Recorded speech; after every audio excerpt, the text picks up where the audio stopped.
రాజ్ ఇందు పెళ్లి చేసుకొని వచ్చారని ఇప్పుడు నా ఆస్తి మొత్తం పోతుందని తనైతే మాట్లాడుతుంది. ఇంకా అపర్ణ అయితే రాజుని చూడగానే నువ్వు అచ్చు నా కొడుకులాగానే ఉన్నావు, నీ పేరేంటి బాబు అంటే రాజు అని చెప్పని అంటాడు. చూసావా సేమ్ నా కొడుకు పేరే నీకు నీకు ఉంది. మీ అమ్మ నాన్న ఎవరు అంటే ఇంకా మా అమ్మ నాన్న గురించి కానీ చెప్పామంటే వాళ్ళ అడ్రస్లు మళ్ళీ వెళ్ళి మరీ కనుక్కునేటట్టున్నారు.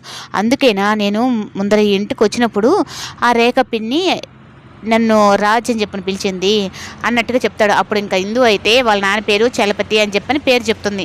నిన్ను చెప్పమన్నారా ఇప్పుడు అన్నట్టుగా అంటాడు.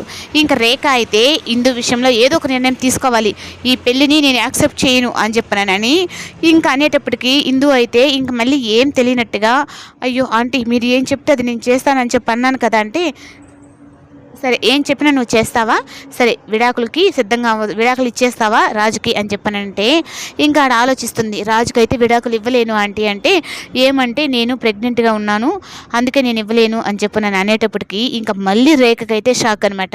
ఏంటి నువ్వు ప్రెగ్నెంటా? అవును అవును ఆంటీ, అప్పుడు నన్ను కిడ్నాప్ చేసినప్పుడే మా ఇద్దరు మనసులు కలిసాయి అన్నట్టుగా ఇందు అయితే చెప్తుంది. ఇంకా భాగ్యంకైతే చాలా సంతోషం అనమాట.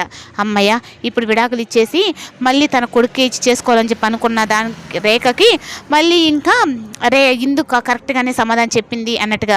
అందుకేనా రాజు కూడా మేమిద్దరం మనసులతో ముడిపడిపోయిన బంధం మాది అని చెప్పని పదే పదే అంటున్నది ఈ విషయంకేనా అని ఇంకా రేఖ అయితే అంటే ఈ విషయంలో సరే ఏం పర్లేదు ఆ ఆభాషణ చేపించేసైనా సరే నిన్ను నా కొడుకు చేసుకుంటాను అని చెప్పానంటే ఇంకా ఇందుకైతే కోపం వచ్చి ఇంకా లాగి పెట్టి రేఖనైతే ఒక చెంప పగలగొడుతుంది. ఏంటి నా బిడ్డని నన్ను తీసేసుకోమని చెప్పానంటావా?